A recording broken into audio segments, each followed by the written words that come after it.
ನಮಸ್ಕಾರ ಕರ್ನಾಟಕ. ನಾನು ನಿಮ್ಮ ಜಸ್ಟ್ ಅನದರ್ ಕನ್ನಡಿಗ ಎಂ ಸುನಿಲ್. ಇವತ್ತಿನ ವಿಡಿಯೋ ಡಿಫಿಬ್ರಿಲೇಟರ್ ಮಷಿನ್. ಈ ಡಿಫಿಬ್ರಿಲೇಟರ್ ಮಷಿನ್ನ ಯಾವಾಗ ಯೂಸ್ ಮಾಡಬೇಕು ಮತ್ತು ಹೇಗೆ ಯೂಸ್ ಮಾಡಬೇಕು ಮತ್ತು ಇದರ ಉಪಯೋಗಗಳನ್ನು ನಾವು ಈ ವಿಡಿಯೋದಲ್ಲಿ ತಿಳಿಯೋಣ.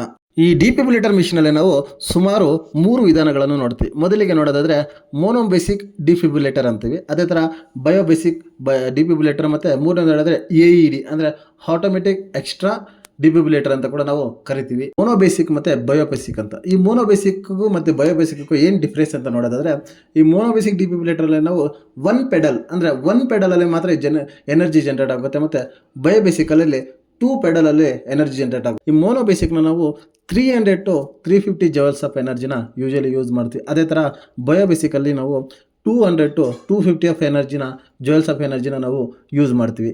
ಮತ್ತು ಈ ಮೋನೋಬೇಸಿಕ್ ಕಂಪೇರ್ ಮಾಡಿದ್ರೆ ಬಯೋಬೇಸಿಕ್ಕು ತುಂಬ ಕಡಿಮೆ ಎನರ್ಜಿನ ನಾವು ಯೂಸ್ ಮಾಡೋಕ್ಕೋಸ್ಕರ ನಾವು ಈಗ ಆಲ್ಮೋಸ್ಟ್ ಎಲ್ಲ ಹಾಸ್ಪಿಟಲಲ್ಲೂ ಕೂಡ ನಾವು ಬಯೋಬೇಸಿಕ್ ಡಿಫಿಬ್ರಿಲೇಟರ್ನೇ ಯೂಸ್ ಮಾಡ್ತಾರೆ. ಡಿಫಿಬ್ರಿಲೇಟರ್ ಮಿಷಿನ್ನ ಯೂಶಲಿ ಯಾವಾಗ ಯೂಸ್ ಮಾಡ್ತೀವಿ ಅಂತ ನೋಡಿದ್ರೆ, ಪರ್ಟಿಕ್ಯುಲರ್ ನಾವು ಕಾರ್ಡಿಯಾಕ್ ಅರೆಸ್ಟ್ ಆಗಿದ್ದಾಗ ಅಥವಾ ಶಾಕಿಂಗ್ ರಿದಮ್ಸ್ ಅಂತೀವಿ. ಈ ಸಿಚುವೇಷನಲ್ಲಿ ನಾವು ಡಿಫಿಬ್ರಿಲೇಟರ್ ಮಿಷಿನ್ನ ಯೂಸ್ ಮಾಡ್ತೀವಿ.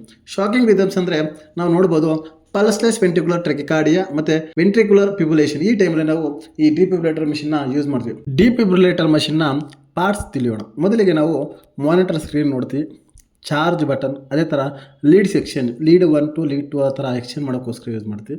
ಅದಾದಮೇಲೆ ನೋಡ್ತೀವಿ ಸಿಂಕ್ರನೈಸ್ ಬಟನ್ ಕೂಡ ನಾವು ಈ ಮಾನಿಟ್ರಲ್ಲಿ ನೋಡ್ತೀವಿ. ಮತ್ತು ಈ ಮಷಿನ್ ಕಂಪ್ಲೀಟ್ ಏನಾಗಿರುತ್ತೆ ಅಂದರೆ AED ಮೋಡಲ್ಲಿ ಸೆಟ್ ಆಗಿರುತ್ತೆ.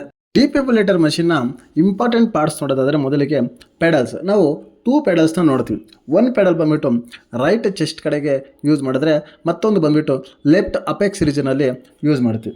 ಇದನ್ನು ನಾವು ಮಾನಿಟರಿಗೆ ಯಾವ ಥರ ಕನೆಕ್ಟ್ ಮಾಡೋದು ಅಂತ ನೋಡೋದಾದರೆ, ಇದೊಂದು ಲಾಕಿಂಗ್ ಸಿಸ್ಟಮ್ ಥರ ಇರುತ್ತೆ. ಅಂದರೆ ಯಾವ ಥರ ಜಸ್ಟ್ ಇಟ್ಟು ಪ್ರೆಸ್ ಮಾಡಿದ್ರೆ ಲಾಕ್ ಆಗುತ್ತೆ, ಮತ್ತು ಆಂಟಿ ಕ್ಲಾಕ್ ವೈಸ್ ಇದನ್ನ ರೊಟೇಟ್ ಮಾಡಿದ್ರೆ ಆಟೋಮೆಟಿಕ್ ಓಪನ್ ಆಗುತ್ತೆ. ನಾವು ಇದರಲ್ಲಿ ನೋಡ್ಬೋದು ಅಡಲ್ಟ್ ಪೆಡಲ್ಸು ಇರುತ್ತೆ, ಅದೇ ಥರ ಪಿಡಿಯಾಟ್ರಿಕ್ ಪೆಡಲ್ಸ್ ಕೂಡ ನಾವು ಇದರಲ್ಲಿ ನೋಡ್ಬೋದು. ಪಿಡಿಯಾಟ್ರಿಕ್ ಪೆಡಲ್ಸ್ನ ನಾವು ಯೂಶಲಿ ಒಳಗಡೆ ಇರೋದು ಜಸ್ಟ್ ಲಾಕ್ ಪ್ರೆಸ್ ಮಾಡಿ ಓಪನ್ ಮಾಡಿದ್ರೆ ಆಟೋಮೆಟಿಕ್ ಓಪನ್ ಆಗುತ್ತೆ.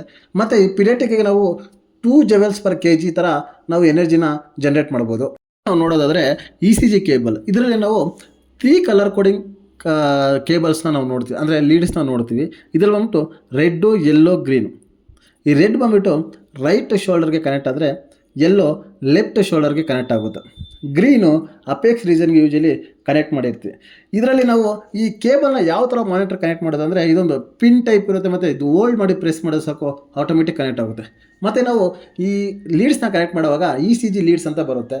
ಸೊ ಅದು ರೈಟ್ ಮತ್ತು ಲೆಫ್ಟ್ ಮತ್ತು ಅಪೆಕ್ಸ್ ರೀಜನ್ಗೆ ಹಾಕಿ ಆಮೇಲೆ ನಾವು ಕನೆಕ್ಟ್ ಮಾಡ್ತೀವಿ. ಡಿಫಿಬ್ರಿಲೇಟರ್ ಮಷಿನ್ನ ಆನ್ ಮಾಡುವಂಥ ವಿಧಾನ ನೋಡೋದಾದರೆ, ಮೊದಲಿಗೆ ಪವರ್ಡ್ ಕಾರ್ಡ್ನ ಆನ್ ಮಾಡ್ತೀವಿ. ಅದೇ ಥರ ಅದಾದಮೇಲೆ ಸ್ವಿಚ್ ಆನ್ ಮಾಡಿದ್ಮೇಲೆ ನಾವು ನೋಡ್ಬೋದು, ಮೊದಲಿಗೆ ಒಂದು ಸೌಂಡ್ ಬರುತ್ತೆ. ಆ ಸೌಂಡ್ ಬರುತ್ತೆ. ಇದೊಂದು AEDನ ಮಾಡಿಫೈಡ್ ಆಗಿರುವಂತಹ ಒಂದು ಡಿಫಿಬ್ರಿಲೇಟರ್ ಮಿಷಿನ್ ಆಗಿರುತ್ತೆ. ಮತ್ತು ಇದರಲ್ಲಿ ಫಸ್ಟ್ ನೋಡೋದಾದರೆ ನೀವು AEDನ ಸಿಂಬಲ್ ನೋಡ್ತೀವಿ. ಅದಾದಮೇಲೆ ಸಿಂಕ್ರನೈಸರ್ ಬಟನ್ ನೋಡ್ತೀವಿ, ಮತ್ತು ಶಾಕು ಮತ್ತು ಚಾರ್ಜ್ AED ಮೋಡ್ ಅಂತ ಸುಮಾರು ಬಟನ್ಗಳನ್ನು ನಾವು ಈ ಮಾನಿಟರ್ ಮೇಲೆ ನೋಡೋದು ಕಾಣಿಸ್ತಿದೆ. ಅದಾದಮೇಲೆ ಲೀಡ್ಸ್ ಬಟನ್ ಕೂಡ ನಾವು ನೋಡ್ತೀವಿ, ಮತ್ತು ಪೆಡಲ್ ಚಾರ್ಜಸ್ನ ಕೂಡ ನಾವು ನೋಡಬಹುದು. ಚಾರ್ಜ್ ಬಟನ್ನ ನಾವು 200 to 250 ಜೌಲ್ಸ್ವರೆಗೂ ಕೂಡ ನಾವು ಚಾರ್ಜ್ ಮಾಡ್ಬೋದು, ಅಥವಾ 200 ಅಥವಾ ಯೂಶಲಿ ಏನು ಮಾಡ್ತಂದರೆ ಈ ಬಯೋಬೇಸಿಕ್ ಮಷಿನಲ್ಲಿ 200 to 270ವರೆಗೂ ಜೌಲ್ಸ್ ಅಷ್ಟು ಚಾರ್ಜ್ನ ಮಾಡ್ತಾರೆ.